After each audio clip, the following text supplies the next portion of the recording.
Welcome to School of English. In this lesson, we're going to study obligation and necessity.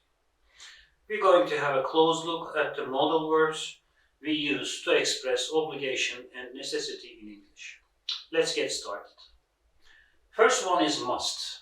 Must expresses internal obligation. What does internal obligation mean?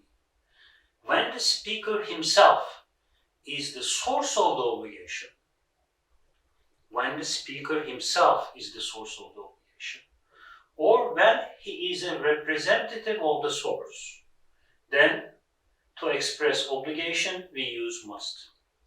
I must study hard because I think it is necessary. You must see your doctor. I think you look pale. This is my opinion because I see that you look pale. Police officer. Police officer is the representative of the source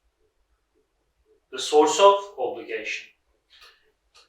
When he warns you, he says you must drive on the left in Britain.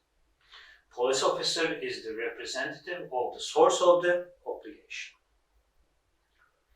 Unlike must, have to expresses external obligation. In this case, the speaker is just a reminder.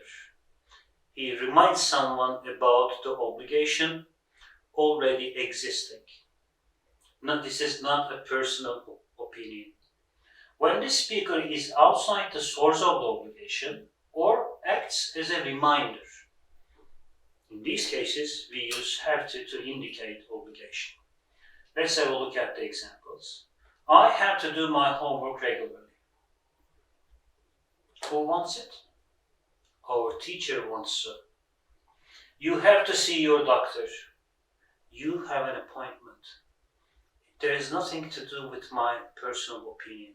Okay? You have an appointment. There is a solid case here. A friend. You have to drive on the left in Britain. Just compare. If a friend says you have to drive on the left in Britain, if a friend talks about driving left in Britain, he says have to, because this is an already existing rule.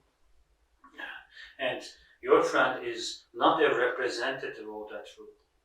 If he was a police officer, he would have to use must instead of have to. An additional function of have to is that it enables us to talk about permission in cases where it is impossible to use must.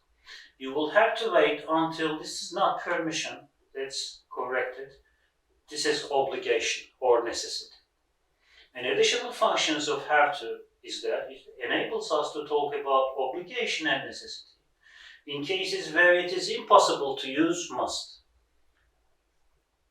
Our example, you will have to wait until the term ends. You see, there is an obligation, but we can't use must after will. So we use have to express obligation here. And the past form of have to is had to. I couldn't call you because I had to look after my sister. To talk about obligation in the past, we use had to. Now, we have an exception here. Have to cannot replace have got to. Let's say like this, have to cannot be replaced by have got to. Have to cannot be replaced by have got to if there is an adverb of frequency in the sentence. I always have to get up early. In this sentence, you cannot use have got to instead of have to. This is an exception. That's all. Thanks for watching.